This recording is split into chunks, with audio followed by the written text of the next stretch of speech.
This is a recording from the More Than the Score lecture series at the University of Virginia, made possible by the Office of Engagement's Alumni Education Program. On September 4th, 2010, attendees of the very first More Than the Score lecture series of the year were treated to a history of the early days of the UVA football team. Our panelists are introduced by Tom Falders, president of the UVA Alumni Association. It's my great pleasure to introduce our two speakers today. First, on my left, your right, is Kevin Edds. Kevin is a University of Virginia alum. He graduated from the college in 1995, and Kevin, you don't realize it, but you've been out for 15 years. In that 15 years, Kevin's been a writer, an executive producer, a creative director at various networks within the Discovery Channel family. He's also a writer and a director for an upcoming documentary, which he's going to talk about today, Wahoowa, the history of Virginia football, Cavalier football, and it's set to be released in November. Coincident, by the way, with the Virginia Film Festival. If you want to know a little bit more about the film, you can go to www.uvafootballhistory.com. Or if you're real good, you can leave the www off. Joining Kevin today is Coy Barefoot. He's the one with the interesting last name. Coy, as many of you know, is a Wall Street Journal and Amazon.com best-selling author. His books include Thomas Jefferson on Leadership, as well as The Corner, A History of the Student Life at the University of Virginia, which he will, because Larry Sabato doesn't have any books today, we decided we'd bring Coy in. And Coy will have some books back in the Virginia room to sign after the talk. By the way, The Corner won the 2003 Nolly Prize for Outstanding History. He has written and reported in magazines, newspapers around the country, as well as a long list of online publications. He teaches local history, the history of the University of Virginia and Charlottesville in the School of Continuing and Professional Education. He's worked as a radio producer, worked in radio as a producer, investigative reporter, and a talk show host. As many of you know, he does public affairs radio program on WINA 1070 called Charlottesville Right Now. I'm trying to imitate his son. He does a great job. Each weekday from 4 to 6, so make sure you tune into that. He speaks frequently to parents and alumni, and he's very generous with his time. So let me ask you all to welcome both Coy Barefoot and Kevin Edds. Thank you, sir. Thank you very much. So I'm going to get us started, and I have to start by just telling you this. A few years ago, I got this email from this guy I'd never heard of. It said, I'm thinking about doing a movie about UVA football. Can I talk to you? And I said, you want to do a what about what? He said, I'm going to do a documentary about UVA football. And I'd like to talk to you, and you can be one of the talking heads in the film, and I want to pick your brain a little bit. And I'm like, why do you want to do a film about UVA football? And then he starts telling me, well, did you know this? And when I found out this. And so that began my great friendship with Kevin and what he has created. I've seen some snippets of it, and he's going to share with us today some clips of this. And this is the first time you're the first folks that will actually have an opportunity to see some of this movie. And he has really created something very special. Today is also special because we are celebrating a centennial today. Today is the 100th anniversary of something very special, which we will tell you about during the talk today, and not many people are even aware of this. So what I'm going to do is I'm going to start us off with a very quick sort of introduction to athletics at the University of Virginia, just to sort of get us up to speed, and I'll take us up to football, and then we'll bring Kevin in, and we'll talk about the film, and we'll talk about some of the things that he has uncovered, including the fact that he literally found something during his research. He found something in a box in Richmond that we want to tell you about that is also just, when he emailed me and said, I found it, the holy grail of Virginia athletics. It has been found. So we're going to tell you about that too. Let's start with the very idea of athletics at the University of Virginia. And to do that, we go back to some writings of Jefferson where you see him sort of talking about health and activity and fitness. And he writes to his nephew and he says, I want you to encourage all your virtuous dispositions and exercise them whenever an opportunity arises, being assured that they will gain strength by exercise as a limb of the body does. And then he says, give about 2 of them hours every day to exercise, for health must not be sacrificed to learning. A strong body makes the mind strong. As to the species of exercise, I advise the gun. Which he meant hiking, of course. Take your gun and go hiking, go for long walks. While this gives a moderate exercise to the body, it gives boldness, enterprise, and independence to the mind.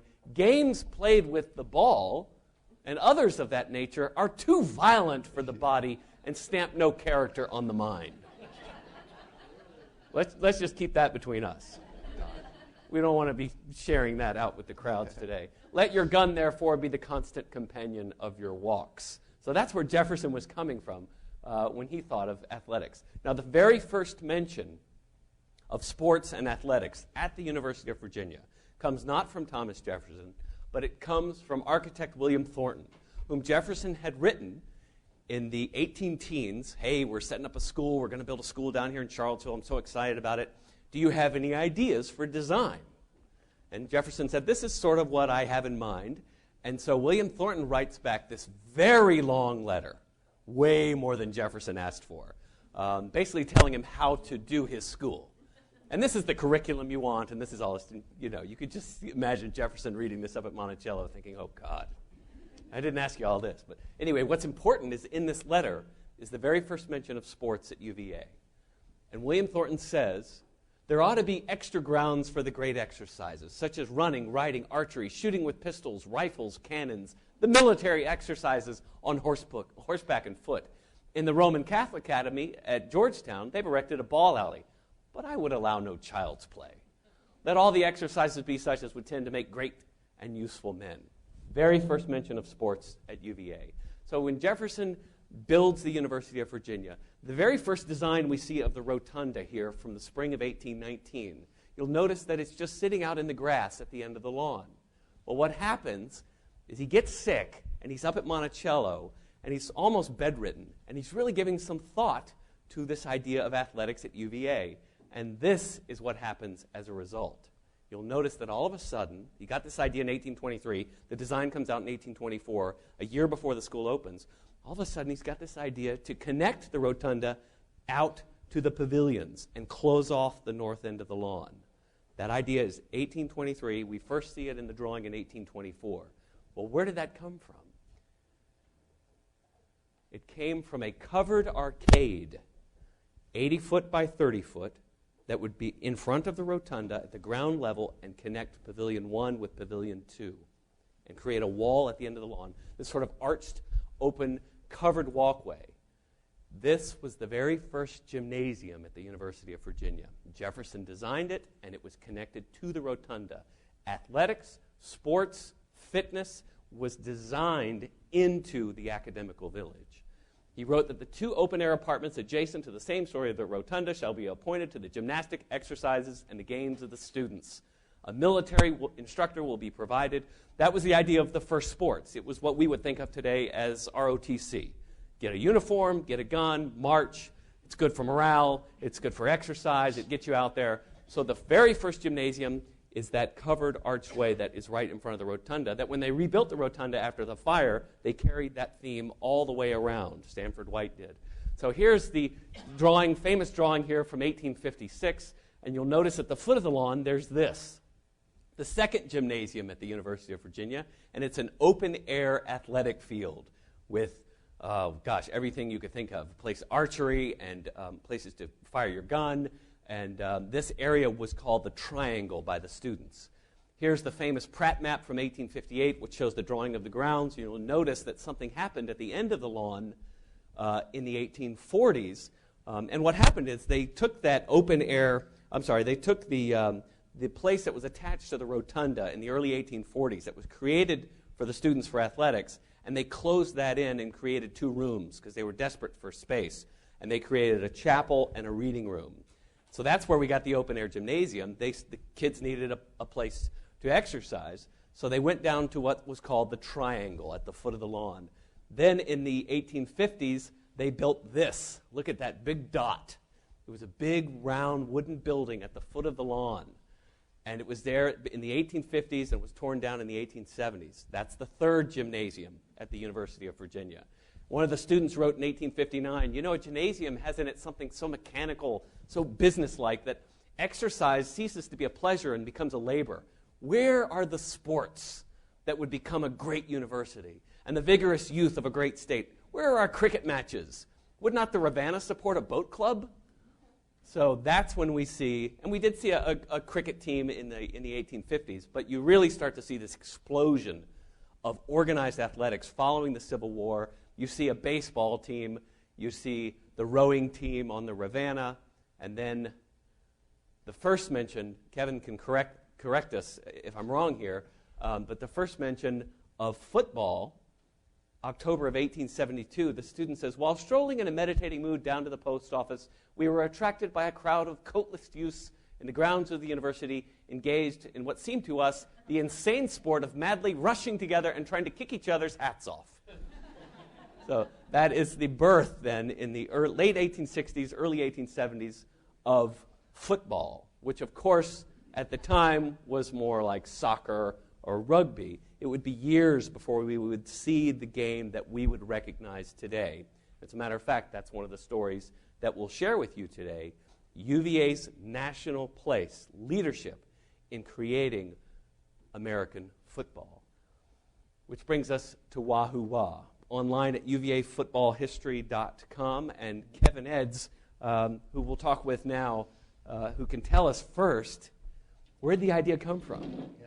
Well, I mean, where did you, what's going on in your life when you realized, this is a movie I got to make? Well, thank you for the great introduction, Coy. That was fantastic. And your reaction to my email is what I get from most non-hardcore UVA football fans. They look at me and say, what? Why would you do that? And then I go into this really long story about all the things that I found out. And if they give me 5 minutes, by the end of that conversation, they're sold, and they're like, I want to see it. But initially, they're a little skeptical about that. So, I first read some of your articles that you wrote for thesaber.com, and I love anything that has a story about being the first in something. And some of the takeaways I took from your articles were the fact that UVA was the first team in the South. There was no college football in the South. Everything was in the Northeast, and UVA was the very first school from the Mason-Dixon line all the way south that started a football team. So I read a little bit more, started to do a little research, and this is maybe 10 years ago. I found out they were a powerhouse in the South. They did not have a losing season the first 28 years. So from the very beginning until the 29th season, which was literally the season before World War I started, they never had a losing season. And even that season, they went 4-5, so it wasn't too bad.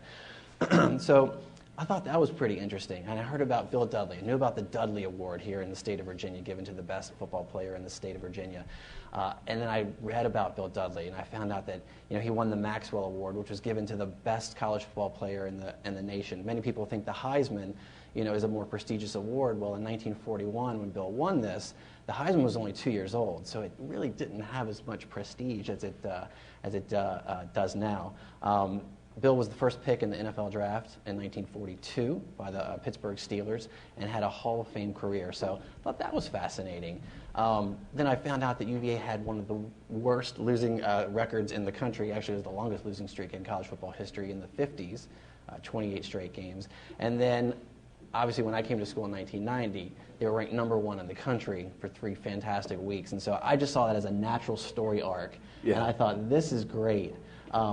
So I started to do a little bit more research, and I read a great book called College Football History, Spectacle, Controversy, written by John Watterson, who's sitting right here. He was another one of my historians in the documentary, and a fascinating book about the history of college football. And I took my highlighter, and I highlighted everything in that book that had to do with UVA. And I know you probably didn't intend for it to be so much about UVA, but I was floored by how much I learned about UVA and how integral they were into the development of the game. So that was sort of how this got started. Yeah, good stuff. Now, we are going to have time for questions at the end, but in the film, and I really don't know this, how far do you go back? I mean, how far, where do you start here? I mean, do you start with after the Civil War? We do start here. We start with students playing, the soccer kicking game on the lawn. That was where they played. But they knew about soccer or football in England, but this was different. They were starting to change it a little bit. They were adding little wrinkles to it. They played 75 men at a time. Games lasted for hours. It was, it's interesting that when you look at, say, Major League Baseball or the game of baseball, that really developed in sort of the professional leagues. And colleges sort of followed suit. Well, American football actually developed more on college football campuses, and the professional leagues and the NFL followed the path of the colleges. So we start then with a myth, a rumor of a game in 1881 against Washington and Lee. I've spent days at the Small Special Collections Library trying to find proof that this game happened. We find stories about we're setting the game up and we're looking forward to it.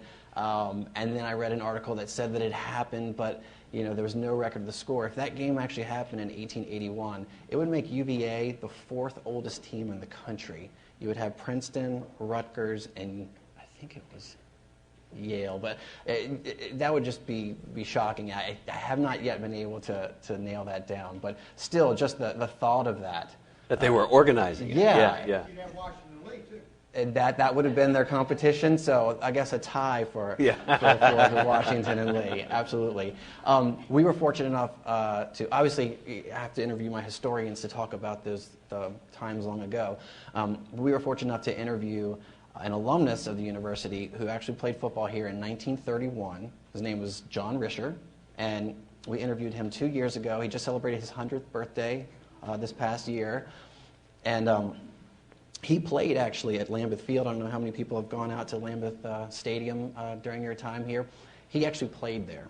He says he wasn't a star. He only got in a couple plays, but he actually played for UVA football there. So we interviewed him there. He has some great stories. I mean, the football was shaped like a watermelon back then. And he and I went out into the field, and he showed me how he did drop kicks and shovel passes. And he's 100 years old, and he's doing this. And I'm asking him to slow down. But he was just, it's amazing. When you see this in the documentary, I've showed people, my editors and other people walking by the edit suite, and they're just shaking their head. It is amazing, this guy. So tell me now some of the other folks that you have on film, because you've mentioned to me some of the people that you got. I'm hard-pressed to think of somebody he didn't get, but give them an idea of some of the people over the last few years that you've actually had the opportunity to sit down with. Well, I'm really lucky that Charlottesville is such a great town and community that so many of the alumni actually live in the area. Because some schools, people would live all over the country, and it'd be really hard to travel there. So I was really fortunate to get Bill Dudley before he passed away, and we had a fantastic interview over at Farmington. Let's see here. Jim Bear was another with his teammates. We have Jim Bakhtiar from the 50s. Actually, before him, we have a great group of folks. John Pappitt. I don't think he gets enough credit for his career here. He played from 1947 to 1950.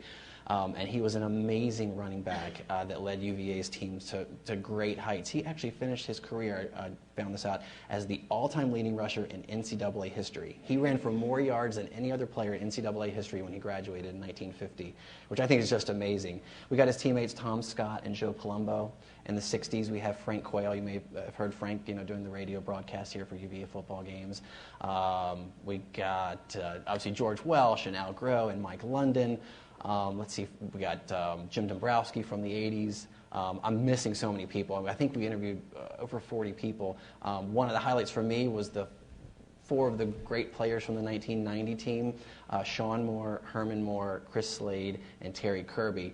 Unlike a traditional sit-down interview, they were fantastic. They all flew into D.C., where I live, and we had a dinner for 4 for them, where we set up 3 cameras around them, and I just threw out topics, and these guys talked about their seasons here at UVA. While they're eating dinner. While they're eating, Yeah, so great. they're talking to each other, and in that kind of environment, when you're with friends and you're reminiscing and you're not talking to some guy asking you questions, you're going to you just be so honest and open. And so, I mean, they talked about the thrill of, that ride up to #1 in the country and the heartbreak of losing that game to Georgia Tech in 1990. And they had some interesting comments about whether we should have gone for it on fourth and goal there at the end instead of settling for the tie. And actually, George Welsh, to his credit, he has an interesting take on that too. So I hope people get the documentary to see that too. And you talked with Howard Goodwin as well, who just recently passed away. Absolutely, one of Bill Dudley's teammates too. Yeah. So tell us now some of the surprises. I told him you found something. Yeah. That's certainly one of the surprises, and just some things that you learned that you maybe weren't expecting to find out. Sure. Well, two things in particular. One, I found out in 1950, UVA was almost expelled from the NCAA, and there's a lot of talk now about the things that are going on at UNC and some other schools' dealings with agents and things like that. Well. It was even worse back in the late 40s after World War II, when all of these guys are coming back from the war and colleges are trying to get these players to come to their schools. They're paying them cash and cars. It was out of control. So the NCAA passed a resolution called the Sanity Code, which basically said you can only pay for tuition and that's it. You can't pay for room and board. You can't pay for books. You can't pay for meals.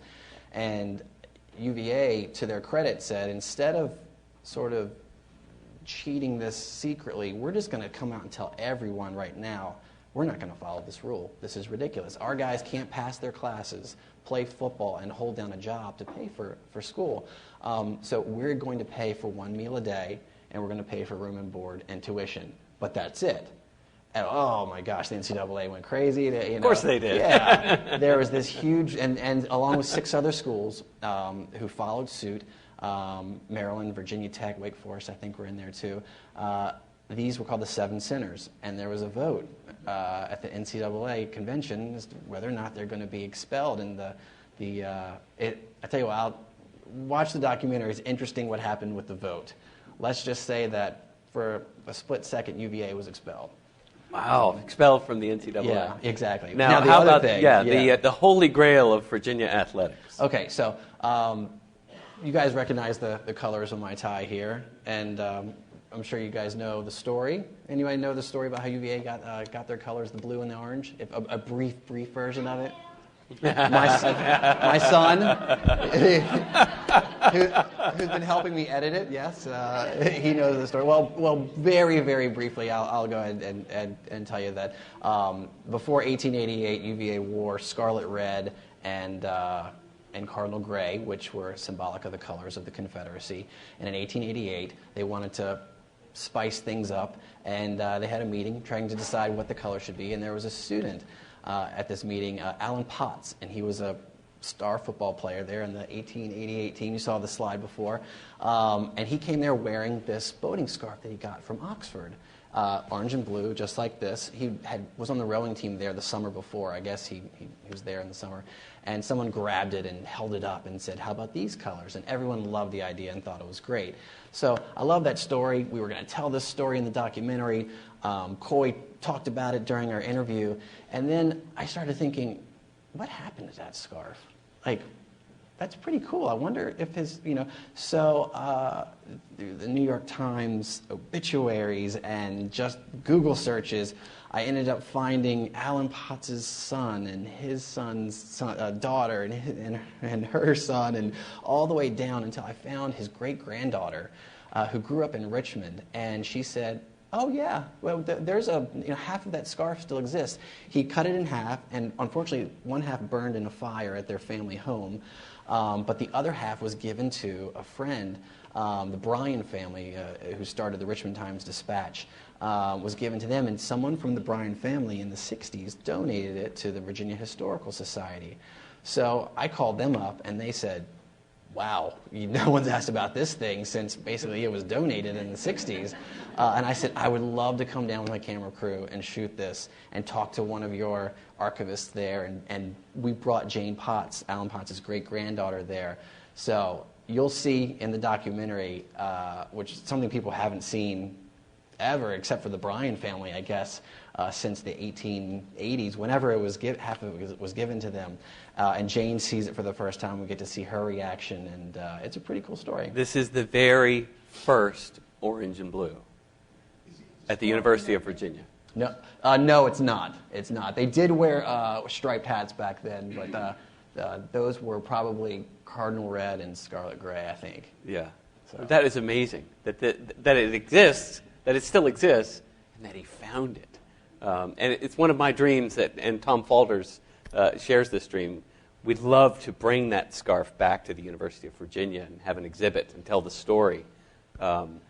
Still working on that, because the Historical Society wants a little bit of money to make that happen. But of course they do. Doesn't give up. I'm not going to give up. We will bring that back to Charlottesville at some point for the first time since 1888. That will happen. We're really excited about that. It's just an incredible find. Let's show a clip from the film, set it up for us. This is a huge part of the story of UVA football, and really is when it was in the national spotlight. Mm-hmm. This is one of my favorite stories here, and thanks again to John Watterson for his great research on this. It was invaluable to me. How many folks here know about, have been to the chapel here on grounds, and gone inside, checked it out? It's, some people may have been married there. Has anyone noticed the marble memorial that's on the right when you walk in there? Well, for those of you that don't, there is an inscription on there, and it's a memorial to a UVA student, a UVA football player named Archer Christian. And 101 years ago, this fall, something happened that put Virginia football and Archer's life into a different perspective.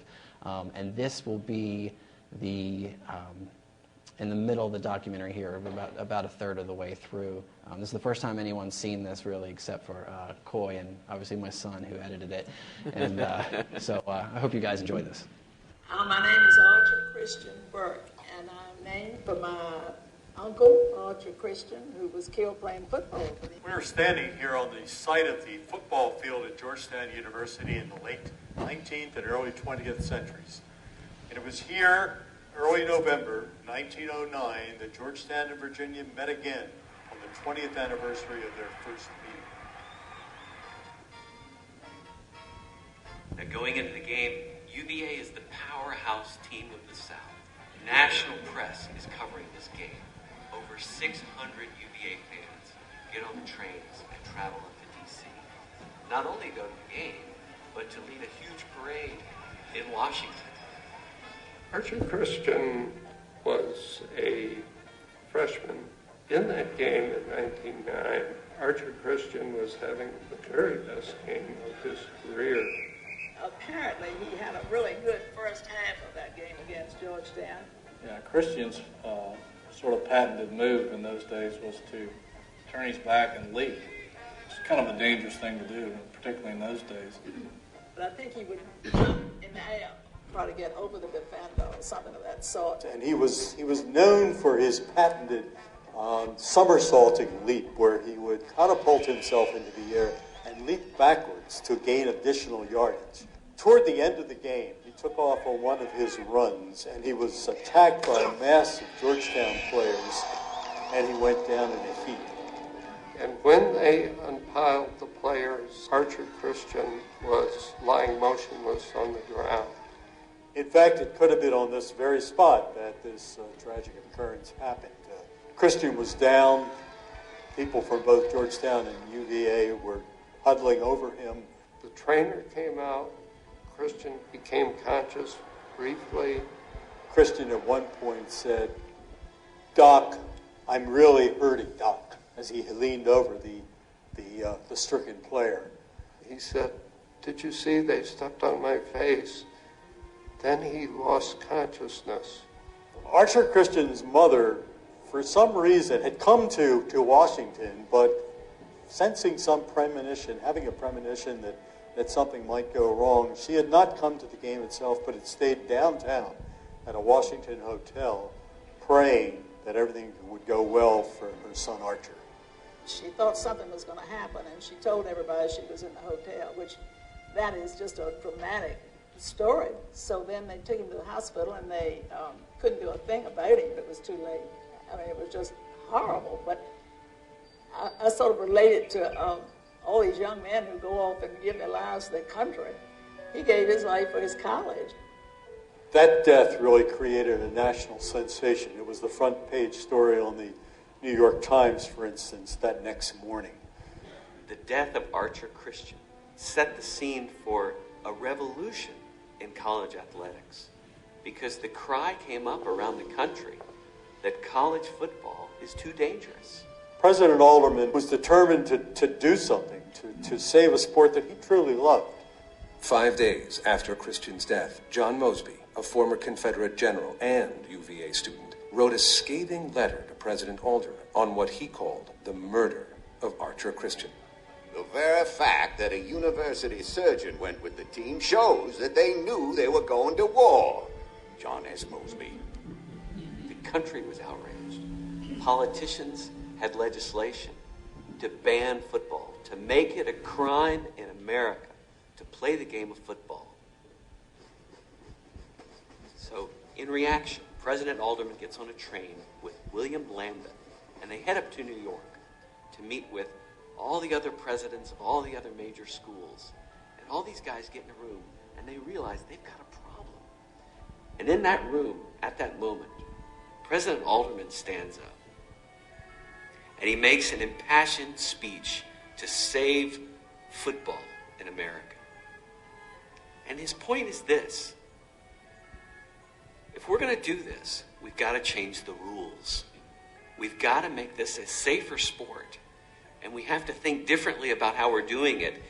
And we've got to play this game differently and truly make it American football. There you go, a little sneak peek. Yeah. So what was the... tell us what's next. I mean, Sure. what's the reaction to this? So, without giving it all away, because I want people to see the documentary, an amazing thing happens with William Lambeth, who is the father of athletics here at the University of Virginia. He actually went to school here in the 1890s and was a university leader in athletics and medicine here until I think the late 30s, early 40s. It's a fantastic story about changing football in a way that was unheard of at the time. President Alderman, he literally saved the game of football. They were going to abolish it. UVA, Georgetown had already canceled the rest of their games. UVA was going to play UNC the next week, no more. What was interesting is that this is the 100th anniversary today on this field out here of the new style of American football that's being played. And I don't think a lot of people know about that. The game changed so much after this event that there was a letter or an excerpt from the student newspaper here that said, the game as it will be played this season will be it will be unrecognizable by anyone who has seen college football before. It could have been a little grandiose statement there, but I think that in some respects, yes, it was a much different game. So today is the centennial, in a sense, of American football, the football that we know. And it was born on Lambeth Field at the University of Virginia. Yeah, one of the ways that they changed football, they tried these things out at Lambeth Field in March and in the spring. In ways that had never been executed before. It was in theory.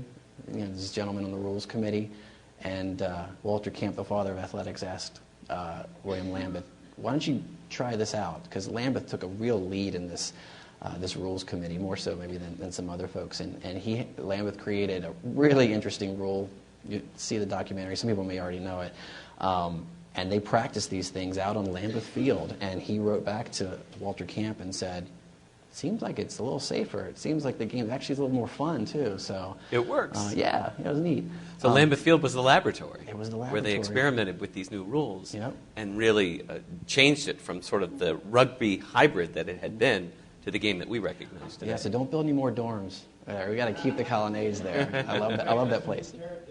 I love that place. Yeah. But the other segment that we have. Yeah, we got another clip. Yeah, and an interesting little time. This is a segment that I showed at the Dudley. Oh, wait, it was the Bill Dudley Scholarship Foundation last October. This won't show up exactly like this in the documentary, but I did think it was something that would be neat to show. Where we interviewed Bill Dudley here at Farmington a couple years ago, and this is really him talking about how he found out about UVA and how he came to UVA. And there's an interesting tie-in I'll tell you after you watch this segment. I was in high school, and I was very young. And, of course, I played football ever since I knew what any kind of a ball was. Don't know why. I don't know, but I just became attracted to it. When we got to high school, I was out 2 years and they wouldn't give me a uniform because I was too small. Well, it couldn't be too young. I never will forget. One day a boy got loose in practice, and I started after him. The coach at all Blues was like, no. Bill, you'll get hurt. And of course, it teed me off. But I was young and small and stayed in high school next year and still graduated at 16, which was still too young to go to college. Nevertheless, that's the way it was. And to be honest with you, the only thing I knew about the University of Virginia at that time, in 1938, was the fact that they used to have debating teams come here in the spring and participate. I didn't know anything about the football. And I didn't know whether I was going to be able to go to college. That's because I needed a scholarship. There was rumors that Tennessee was going to give me a scholarship, that Tech was going to give me a scholarship, Washington Lee was going to give me a scholarship because I had an older brother there. But I was working on a pop truck in May, I think, of 38. My high school coach came by to get me off the truck. He said, we got to go to Tassel. I said, why? He said, well, the coach from the University of Virginia is up there, and he's talking to talk. I talked with Coach Murray, and then I think it's as late as July. Everybody already knew what they were going to do. Coach DeBell came through, and I met him. And he said, Bill, we're going to give you what amounts to a $500 scholarship. It'll take care of your room, board, tuition, and books. And it's not based on you playing football, but it's based on you must maintain credits toward a degree. You must maintain your work in order to keep your scholarship. Of course, the rest is history. He was such a great guy. Yeah. What's really interesting about that, today, high school players commit to a team sometimes, a year before, sometimes even longer. So it was July of, in the summer, he's on a pop truck, and he didn't know where he was going to go to college. So the fact that it was that last minute, that he needed a scholarship. And the really interesting thing that I found out, and this was after the interview here, he said something in our interview, and I didn't really get it at the time. And when I'm watching the footage afterwards, he says, at spring practice one day, the coach said, go over there to Andy. He's a gentleman in his 50s from Richmond. Go thank him. Andy is the one that got you your scholarship. So Bill went over and thanked him, and Andy, his name is actually Andrew Christian, and he was the younger brother of Archer Christian. And Andy played on that same team with Archer Christian. Oh, they were only about 10 months apart in age, so they were both freshmen on that team. So, Andrew Christian still loved the sport of football so much, even after his brother had died playing it, that he still came back to the university all the time and, helped give scholarship money to Bill Dudley, who really put UVA football on the map. What a story. Wow. So now the nuts and the bolts. Yeah. When does it come out? Sure. When can we buy a copy? Yeah. So how do we get more information? Yeah, we're racing against the clock to try to get this ready for the Virginia Film Festival, which is this November 4th through the 7th here in Downtown Mall. And obviously they have to accept it first, but after speaking with them, they said if if we can finish it, it's a good chance they'll air it. So, folks can see it there, but then it'll be for sale on DVD literally the next day after it premieres at the film festival. So, if you'd like, afterwards, if you want to sign your email address up here, I can send you guys notes on when it's coming out and where you can buy it. And also, anyone that does sign up, you'll get to see a couple more sneak peeks that we're going to start releasing in the next couple weeks before anyone else gets to see it. So do that, or just visit my website, uvafootballhistory.com. You can sign up there, too. It's the same thing. So, yeah, coming up soon. Again, the website is uvafootballhistory.com. And now we have some time for any questions for Kevin about UVA football history. You get the microphone here. We're recording it, so just get real close to the microphone, and it's right over here. Kevin, his first year here was the first time Virginia ever beat Clemson, and I told him I think it was his destiny to make this documentary. Which anybody that went, how many did we lose in a row to Clemson? 28. We lost 28 straight games to Clemson. Yeah. Long overdue, and the right guy got the ball. That was my first home game of my first year, so I was spoiled by UVA football at that time, definitely.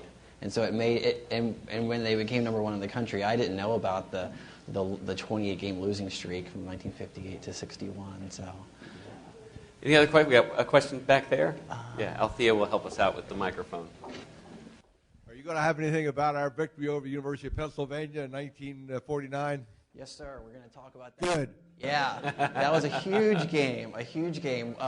I found coaches' films here over at the McHugh Center, and going all the way back to 1927. So you guys are going to be able to see games at Lambeth Field from 1927, which is great. And we found footage of some of those games against Penn.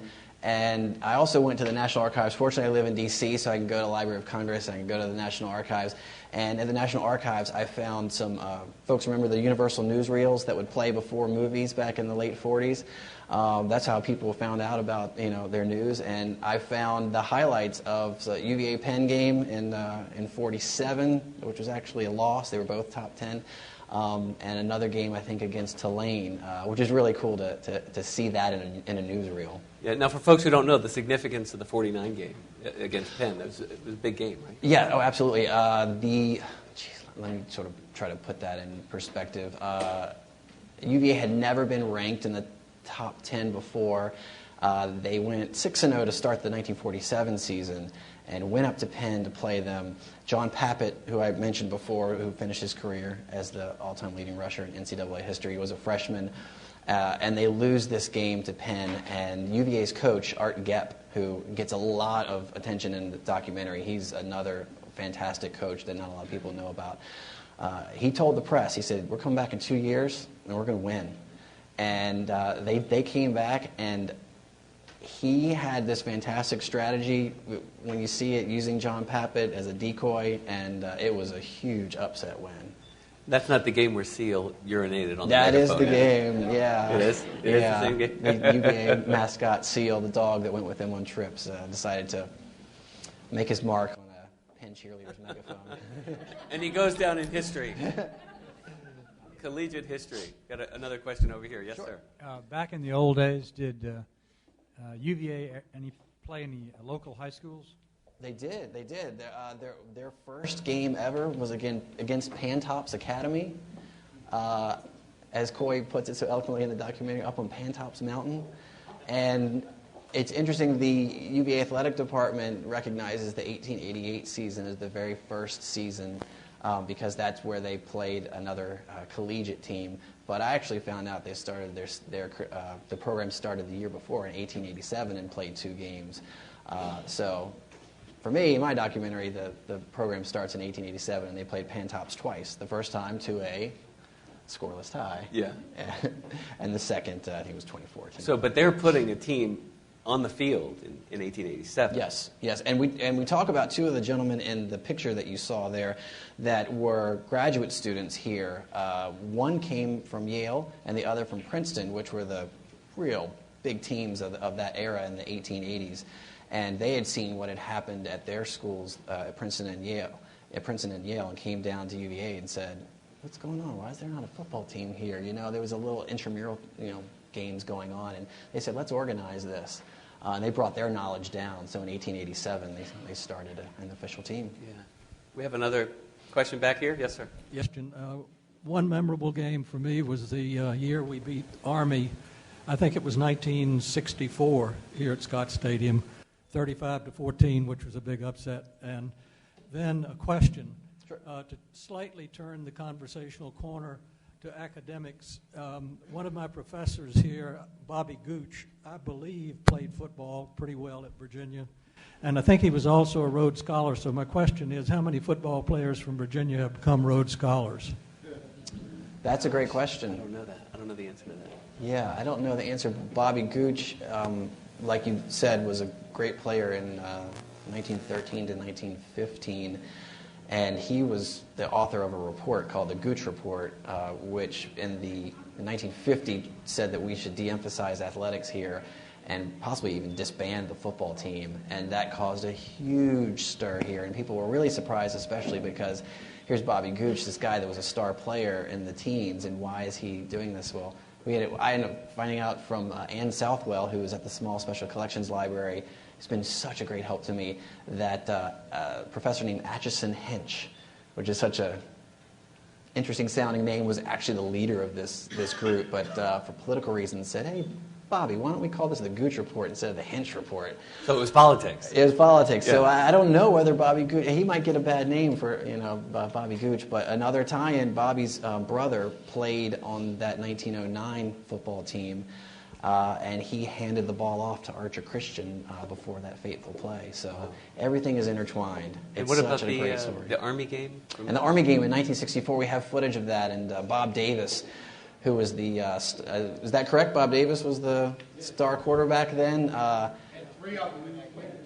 Unbelievable footage. I mean, this guy was Roger Staubach before Roger Staubach. I mean, maybe they were around the same time, but unbelievable footage of that game. And we have, actually Al Groh was on that team, and we have Al talking about his playing days at the university. He talks about that game too.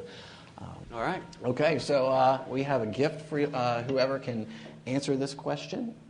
I don't know, did you have the question? And there's the question. Okay, yeah. All right, what former UVA student led a college team to an unofficial national championship? All right.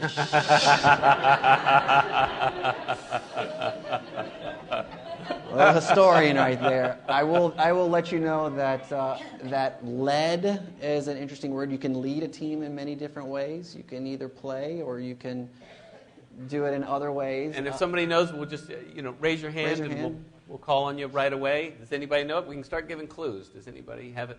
All right, we'll go with the first clue. He accomplished this as an undergraduate at another school before teams had professional coaches. So he was the coach at another college as an undergraduate coaching the football team to a national. He was a coach/manager.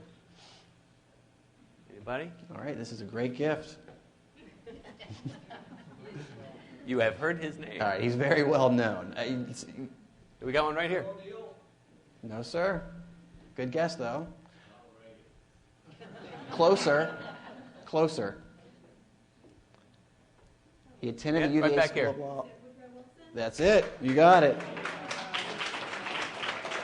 An interesting story about Woodrow Wilson, if I could just quickly tell, is that before he came to UVA as a law school student, as an undergraduate at Princeton, he loved football.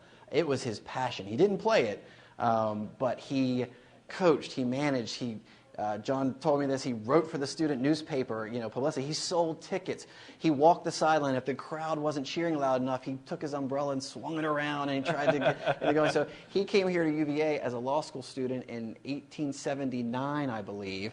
And I read this account that said he also led the Princeton team to a national championship in 1879. And I thought, how can that be? He was here at UVA. And I looked at the records, and Princeton only had 5 games. They were all in Princeton. They were in New Jersey. So I called up the Wilson Library in Stanton and started talking to their researchers. And I said, is there anything in his writings about, did he travel on the weekends? Did he go up to Princeton while he was a student at UVA? And they said, well, we don't see anything that specifically says he went to Princeton, but he was he always traveled on the weekends, we think, to visit a girl that he was courting. I think that girl was Princeton Tigers. I think he coached him to a national championship while he was a student at UVA because he had just done so a few years prior, and he loved the Tigers football team so much. So, a great story. Yeah. Thank you all so much. Thank you. Thank you. Thanks, guys. Coy. Thank you. Absolutely. Yeah, good stuff.